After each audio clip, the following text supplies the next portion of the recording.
పార్టీలెన్ని మారినా నమ్మిన సిద్ధాంతాన్ని వదల్లేదు. నమ్మిన వారి కోసం అలుపెరగని పోరాటాలు ఆపలేదు. మాట ఇవ్వడమే కాదు, ఎన్ని కష్టాలు ఎదురైనా ఆ మాటకు కట్టుబడి ఉండటం ఆయన నైజాం. సవాల్ చేయడమే కాదు, ఓడితే కట్టుబడి ఉండటంలో మరో మాటే లేదు. ఇలా ప్రజా ప్రతినిధిగా, కాపు ఉద్యమ నేతగా ముద్రగడ పద్మనాభం ఏపీ రాజకీయాల్లో చెరగని ముద్ర వేసుకున్నారు. తనకంటూ ఓ ప్రత్యేకమైన ఇమేజ్నే కాదు, పేజీని సృష్టించుకున్నారు. రాజకీయాల్లోకి ఎందరో నేతలు వస్తుంటారు, పోతుంటారు. అలా వచ్చినోళ్లలో కొందరే తమకంటూ ఓ ఇమేజ్ను క్రియేట్ చేసుకుంటారు. కొన్ని తరాలు చెప్పుకునే చరిత్ర వారిది. ఎప్పటికీ జనం మనసుల్లో నిలిచిపోతారు. ఎందరికో స్ఫూర్తినిస్తారు, మరెందరికో ఆదర్శంగా నిలుస్తారు. అలాంటి నాయకుల్లో ఒకరే ముద్రగడ పద్మనాభం. ఎందరో ముఖ్యమంత్రులతో కలిసి పనిచేసి తనదైన ప్రత్యేకతను నిరూపించుకున్నారు.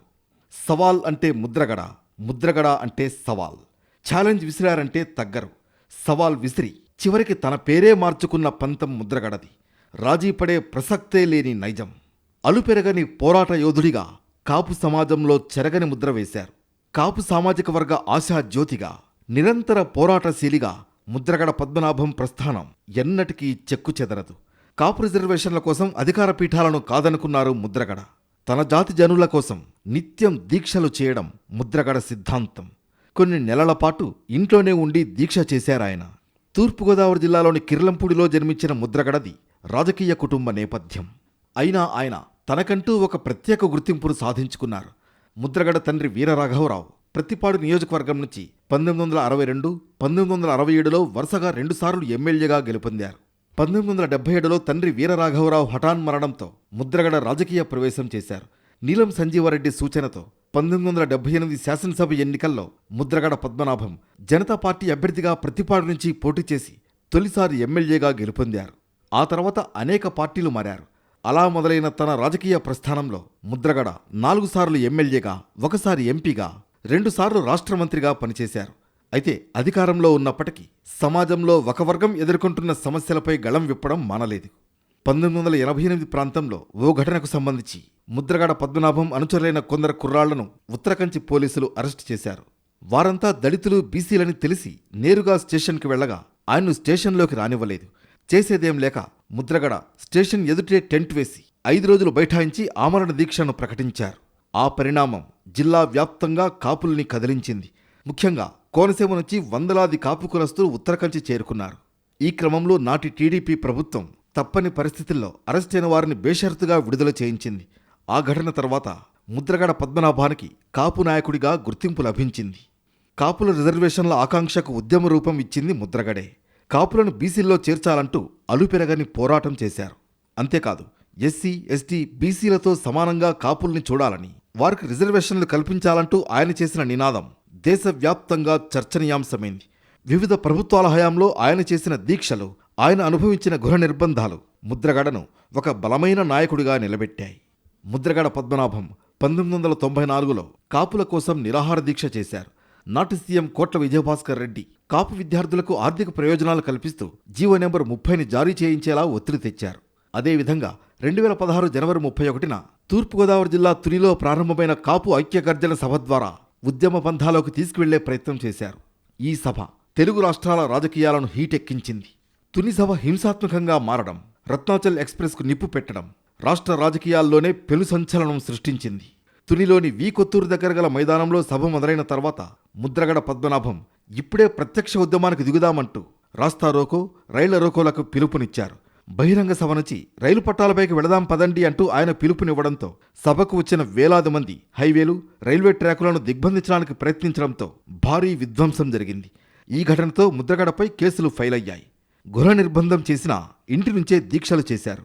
కాంగ్రెస్ నుంచి టీడీపీ, ఆ తర్వాత వైసీపీ, ఇలా ముద్రగడ పొలిటికల్ జర్నీ సాగింది. పార్టీలు మారినా ఆయన ఎజెండాను విడిచిపెట్టలేదు. ఏ పార్టీకి వెళ్లినా కాపు రిజర్వేషన్ల గురించే గళమెత్తారు. ఒక్కోసారి ముద్రగడ తీసుకున్న నిర్ణయాలు ఆయనపై విమర్శలకు కూడా దారితీశాయి. కానీ తనను నమ్ముకున్న వారికి ఎప్పుడూ ఒక భరోసాలా ఉండాలని తపించారు. అలాగే జీవించారు. అధికార పార్టీకి లేఖలు రాయడం ముద్రగడ స్టైల్. పాలకులపై లేఖాస్త్రాలు సంధించారు. బహిరంగ లేఖలు విడుదల చేశారు. ఏ రాజకీయ నాయకుడికైనా విమర్శలు సహజం. ముద్రగడను కూడా అవి వదల్లేదు. ప్రభుత్వాలను బ్లాక్మెయిల్ చేయిస్తున్నారని, లేనిపోని సమస్యలను సృష్టిస్తున్నారని ప్రత్యర్థులు ఆరోపించేవారు. అయితే ఆయన మాత్రం ప్రజా సమస్యల పరిష్కారం కోసం పోరాడుతున్నారని బదులిచ్చేవారు. ఎవరేం అనుకున్నా ముద్రగడ పద్మనాభం ఒక శకం. కాపు రిజర్వేషన్ల కోసం నిరంతరం పోరాడిన సిద్ధాంతం. పాలిటిక్స్లో ఆరోపణలు ప్రత్యారోపణలు సాధారణమే. కానీ ఒక లక్ష్యం కోసం ప్రాణాలను సైతం పణంగా పెట్టిన నాయకులు మాత్రం చాలా అరుదు. అలాంటి వారిలో ముద్రగడ పద్మనాభం ఒకరు. ముద్రగడ పద్మనాభం భౌతికంగా లేకపోయినా ఆయన పోరాట స్ఫూర్తి కాపు ఉద్యమ చరిత్రలో చిరస్థాయిగా నిలిచిపోతుందని అభిమానులు అంటున్నారు. ముద్రగడ రాజకీయ ప్రయాణం మామూలుగా సాగలేదు. ఎన్నో సవాళ్లు ఎదురైన ఆయన వెనకడుగు వేయలేదు. ఎన్ని ఆటుపోట్లు వచ్చినా తట్టుకొని ముందుకు సాగారాయన. ప్రజాప్రతినిధిగా సేవలందిస్తూనే కాపు సామాజిక వర్గ హక్కుల కోసం నిరంతరం పోరాడారు ముద్రగడ. కాపు ఉద్యమ నాయకుడు ముద్రగడ పద్మనాభం కాపు రిజర్వేషన్ల కోసం దశాబ్దాలుగా పోరాడారు.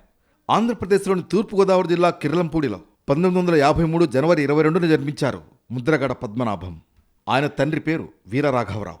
పద్మనాభం పాఠశాల విద్య స్వగ్రామంలోనే సాగింది. ముద్రగడది రాజకీయ కుటుంబం. ముద్రగడ తాత పద్మనాభం మున్సబ్.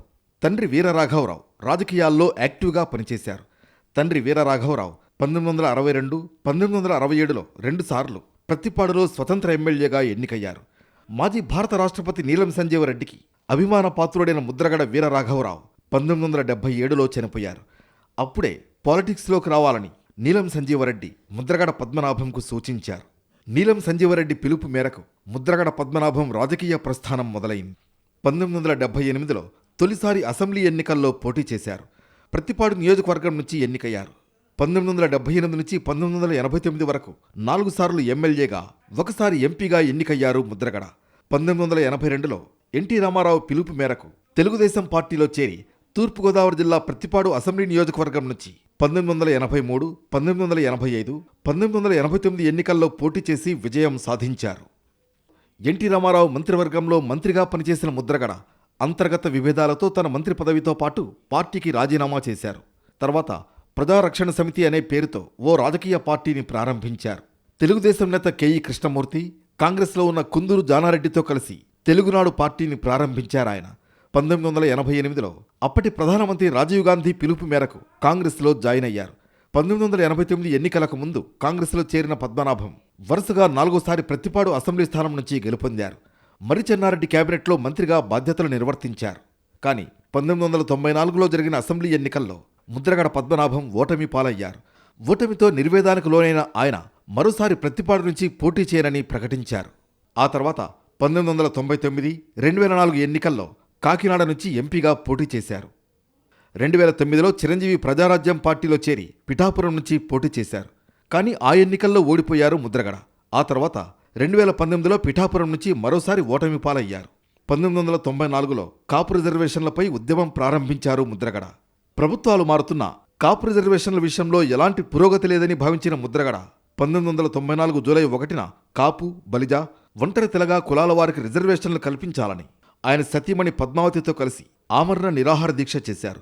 2016 జనవరి 31న తూర్పుగోదావరి జిల్లా తునిలో ప్రారంభమైన కాపు ఐక్య గర్జన సభతో ఉద్యమాన్ని కదం తొక్కించారు ముద్రగడ. తర్వాత ఆయన వైసీపీలో చేరారు. 2024 ఎన్నికల ప్రచార సమయంలో జనసేన అధినేత పవన్ కళ్యాణ్ను పిఠాపురంలో ఓడిస్తానని ముద్రగడ పద్మనాభం ఓపెన్ ఛాలెంజ్ చేశారు. ఒకవేళ అలా జరగకపోతే తన పేరును ముద్రగడ పద్మనాభరెడ్డిగా మార్చుకుంటారని శపథం చేశారు. అనూహ్యంగా ఎన్నికల్లో పవన్ కళ్యాణ్ భారీ మెజార్టీతో పిఠాపురం నుంచి గెలుపొందారు. సవాల్ ఓడిపోవడంతో ఇచ్చిన మాటకు కట్టుబడి ముద్రగడ పద్మనాభం తన పేరును ముద్రగడ పద్మనాభరెడ్డిగా మార్చుకున్నట్లుగా ప్రకటించుకున్నారు. దశాబ్దాల పాటు ప్రజాజీవితంలో కొనసాగుతూ తనదైన ముద్ర వేసిన నాయకుడిగా ముద్రగడ పద్మనాభం గుర్తింపు పొందారు. శాసనసభ్యుడిగా, లోక్సభ సభ్యుడిగానే కాకుండా ప్రజానాయకుడిగా సమస్యల పరిష్కారంలో ముందుండి పోరాడిన తీరు ఎప్పటికీ మరువలేనిది. ఆయన అందించిన సేవలు, సామాజిక అంశాలపై చేసిన కృషి చిరస్మరణీయం. నమ్మిన సిద్ధాంతం కోసం రాజీలేని పోరాటం చేసిన నేతగా చిరస్థాయిగా గుర్తుండిపోతారు ముద్రగడ.